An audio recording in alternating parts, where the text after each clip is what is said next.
Good morning, good morning, good morning. This is your host, the White Collar Goon, the creative and artistic manifestation of Angels in Politics. Angels in Politics, remember, you are the news, you are important, and you are the end all, you are the be all. So, I'm glad to be having this conversation with you this morning, and I have some new coffee in front of me. I don't even know what the flavor is. It says Guatemala on it. I don't know if it's come from Guatemala or it's just a marketing tactic by 7-Eleven.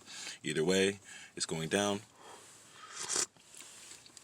First and foremost, have you had your meal this morning? So you haven't broken your fast. Excellent, excellent. That's good. I haven't either. Well, as you can see, I'm getting into this coffee. I haven't put any black seed oil in it, but I did. You know how I normally do in the morning. Did my rituals, did the devotions, had a little bit of apple cider vinegar with my water, little lime in there for the alkalinity. You know how that goes. But yeah, there is a conversation that I want to have with you this morning. Somebody might ask you, Gabe, what are your passions? What is it that you want to do? Like, I was at this restaurant with my mom like last Friday, and it was really cool. We had lunch, fish and chips, which was really nice. It wasn't like proper fish and well, actually the fish was alright, but it wasn't like proper fish and chips that you would find at a chippy, like in which you would only get in like proper like England, the UK, that type of shit. But I've never been there, but I'm pretty sure it's like real. But it was nice, really nice restaurant. They have the best what is this soup called? She crab soup. The best she crab soup of all time, or at least that I've tasted at this moment. But I was there a few years ago, just like casually having a beer, and that's crazy because I really just wanted to get out because you can get Yinglings here or at the grocery store for significantly cheaper in which you will find at a bar buying a Yingling. But I was just going there for the social atmosphere. And I remember sitting there at the bar, and a guy, it was an older gentleman, younger gentleman, of course, but I would say 70 plus years young, you know, younger white gentleman. And he was sitting there, we were having a conversation, and he was just telling me about how this area has developed, this area being Chesapeake, Virginia, or the Hampton Roads area, Virginia, Kempsville, this whole area has grown exponentially, as it should if you've been around for quite some time.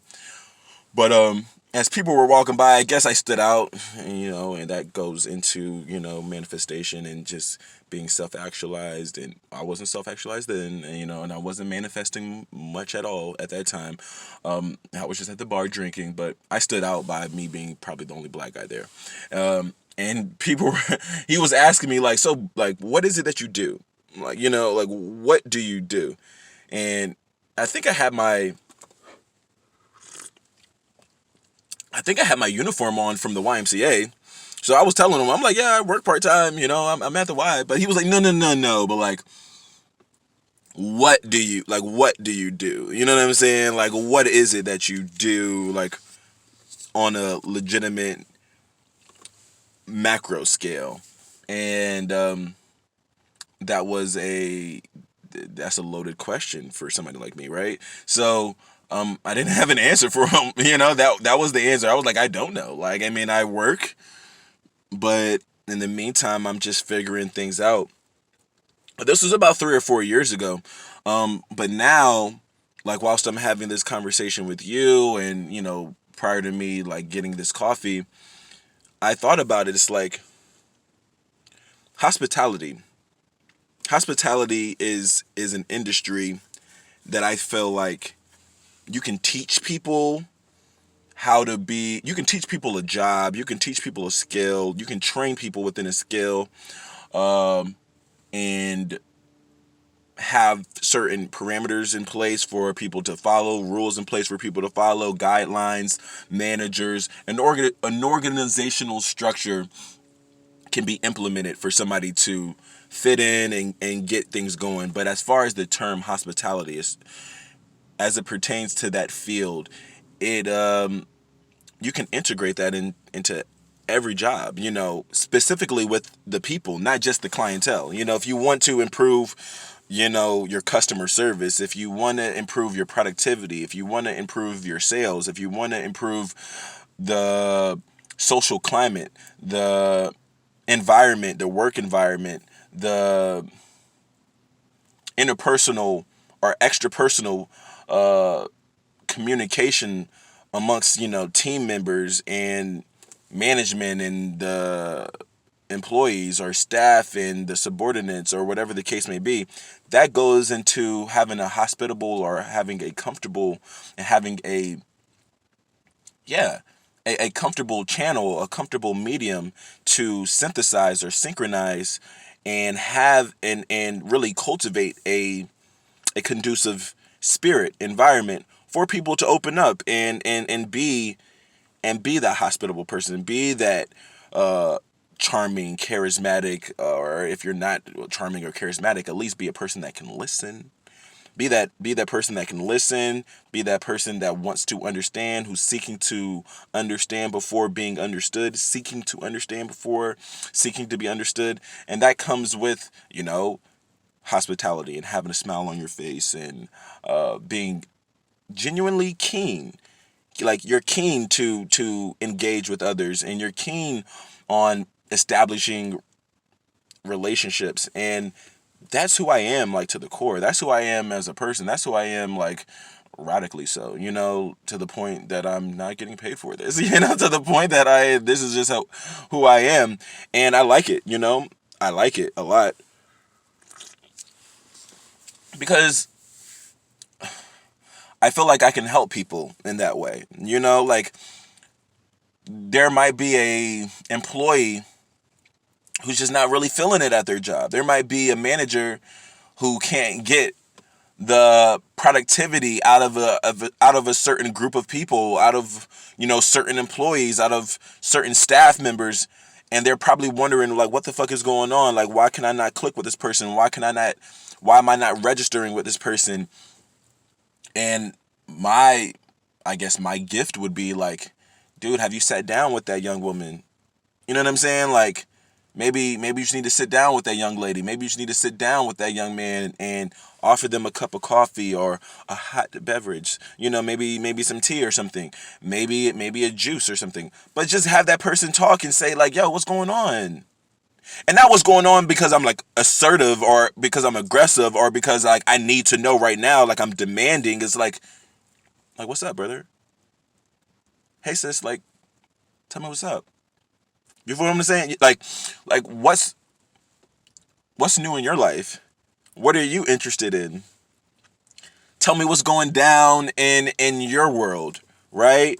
And allow people to really be who they are. Like, I've heard that from people. Like, yo, Gabe, like, people like you because they can be themselves around you. And I'm like, brother, that's almost all people want to do. People want to work on themselves. People want to be better versions of themselves. People want to enhance themselves. People want to develop, but, like, they don't want to be criticized by being who they are. They don't want to be, demeaned because, like, they go about it in a different way. They don't want to be, like, berated with insults and derogatory, like, statements and projections. And they don't want to, like, like, they don't want to be ostracized because, like, I'm not like this person, or I'm not doing things like that person, or I'm not, like, the archetypal, like, role model, or I'm not the archetypal, like, staff member. I'm not the archetypal whatever my job description is. Like, you know what I'm saying? Like, there are people who don't fit the mold, but they didn't create the mold, and there shouldn't be a mold. It's like, give me what you need for me to do and allow me to go about it in my way, and then judge my merits. Judge the numbers. If I don't meet the numbers, then boom, I'm accountable of my actions. And that's what I would tell people. It's like, yo, whatever they need for you to do, we'll figure that out. But first and foremost, let's get into you. Let's get into your idiosyncrasies. Let's get into your nuances. Let's get into what makes you tick. Let's get into what makes you talk. Let's get into what gets you fired up. Let's get into what gets you cool and calm and relaxed. Let's get into your archetype. You feel what I'm saying? Let's get into your archetype, because you might figure out, like, whole time, like, my boss wanted me to do this, my boss wanted me to do that, but if they knew that what inspired me or what motivated me was just to be acknowledged, that's what's here, that's the ego, that's the pride. I mean, everybody is walking around with a sign on their forehead that just says, yo, like, look at me. Look at me. Like, look at me. Don't just tell me you need me to, you know, make this number of sales. Don't tell me you just need me to make this number of calls. Don't tell me you need to convert this many people to our company. Like, I get that. I get that. For fuck's sake, I know that. But, like, look at me at least. Talk to me at least. Listen to me at bare minimum. There's some managers that says, we can't do that. We can't offer that. We have too much going on. We can't sit down and listen to what you have to say. We can't sit down and pay close, finite, meticulous detail to your proclivities. Well, maybe you should outsource that and contact political counsel. Maybe you should contact political counsel. Maybe you should contact Angels in Politics. Maybe you should contact the political circle, because you're already in it. This is what we do. Listening is our currency. Listening is how we get paid. Listening is how we manifest your dreams into reality, and that's how you become, pardon me, self-actualized. That's what we do here. We listen. Now, somebody might say, Gabe, you do a lot of talking. That is true. But you know, I got a compliment from my she was actually my manager in Macy's when I first got there, and I was a manager in training. Executive development program is what they called it, but I was an executive in training. And the wonderful, super smart, super articulate, very industrious lady who I was working under, you know, she taught me the ropes. She taught me everything she knew. Actually, she was a bit upset with me by the way I showed my face in Macy's, but, like, she taught me everything by the book.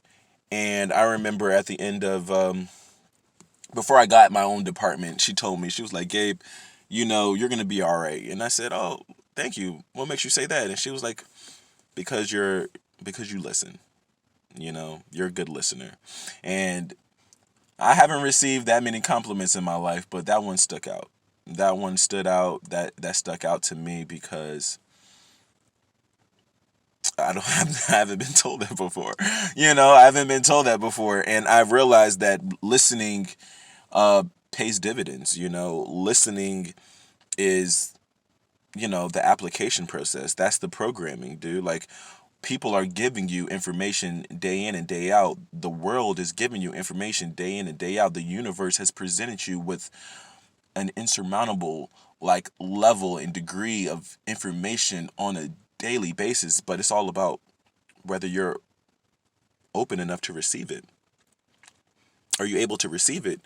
Are you willing to receive it? Are you willing to apply it? Are you willing to integrate it? Are you willing to apply this programming, and now you're able to interface on a different level? Are you willing to upgrade your operating system? Are you attempting to upgrade your software? Are you willing to upgrade your whole the whole way you interface? And that goes into, you know, humbling yourself, not leaning on your own understanding, and being able to receive what people are telling you. And that comes from listening. So here I am years later. I started in Macy's in 2000 and what?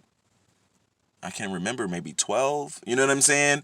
And now it's 2020. So it's like years later, I realized, do I want to do I want to work in an organization whereby I'm like, my job is to, like, follow these fucking rules? Like, no, that's not going to be me. That's just not my style.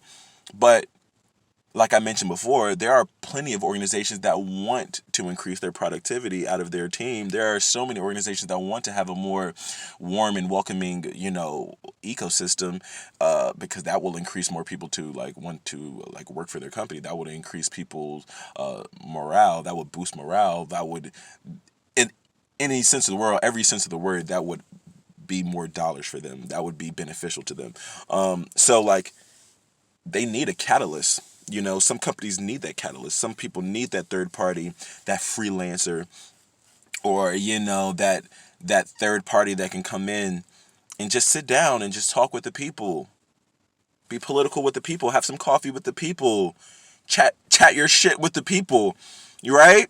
Because that's really what I do. I do that. I did that whenever I was at the job and I was getting paid to be doing something else. I was supposed to be a manager, but like really, really like dead ass, what I was really good at was just going around the mall, going around the department store, going through all of the floors and just checking in on people, tapping in with people. Like that was really my gift. That was really what was going down. When people are like, "Yo, Gabe, where are you? We never see you. You're all over." Because there's so many people that I have to interface with. How are you doing today, ma'am? And she will tell me her story. And she's not telling me her story just because she's like, "Oh, fucking I hate this guy." She was like, because this guy actually wants to know. That's why she would tell me her story. That's why she would tell me her day. Because I genuinely wanted to know. And I will stop and listen. And I will ask questions because I'm inquisitive, like radically so. That's my thing. That's my shtick. So I guess in a roundabout way, if I go back to this, seafood restaurant that my mom and I went to, last week, and I go back 5, 6, 7 years and listen to, or recall that statement from the guy, like, what is it that you do? I didn't have an answer, but right now I would say I listen. That's what I do. I'm a listener, and I'm not the best one, and I'm not the worst one either, but like I'm a listener, and I'll move forward with that. White collar gun.